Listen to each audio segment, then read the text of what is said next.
everybody, my name's Duane Hathaway with Berkeley Industrial Comp. Today I want to talk to you about OSHA's Respirable Crystalline Silica standard for construction. Try and say that a few times fast. So what is Respirable Crystalline Silica? It is a common mineral that's found in construction materials such as sand, stone, concrete, brick, and mortar. When workers cut or grind, as I've just done here, drill or crush materials that contain silica, very small dust particles are created. These tiny particles, known as respirable particles, can travel deep into a worker's lungs and cause silicosis, an incurable and sometimes deadly lung disease. Silica can also cause lung cancer, unfortunately. How are construction workers exposed to respirable crystalline silica? It happens during common construction tasks such as using a masonry saw, grinders, drills, jackhammers, and handheld powered chipping tools.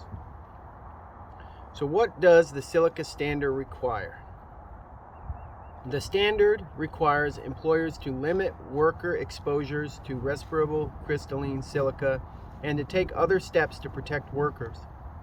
Employers can either use a control method laid out in Table 1 of the construction standard, or they can measure workers' exposure to silica and independently decide which dust controls work best to limit exposures in their workplaces to the permissible exposure limit, or PEL. Again, that's permissible exposure limit. So what is Table 1? I know I just mentioned it, but what is it? Table 1 matches 18 common construction tasks with effective dust control methods, such as using water to keep dust from getting into the air, or using vacuum dust collection systems to capture that dust. For some operations, respirators may also be needed. Employers who do not fully implement the control methods on Table 1 must determine the amount of silica that their workforce are exposed to and develop their own plan. This may require the use of an industrial hygienist to do some sampling and find out where you're at with your permissible exposure limits. So what else does the standard require?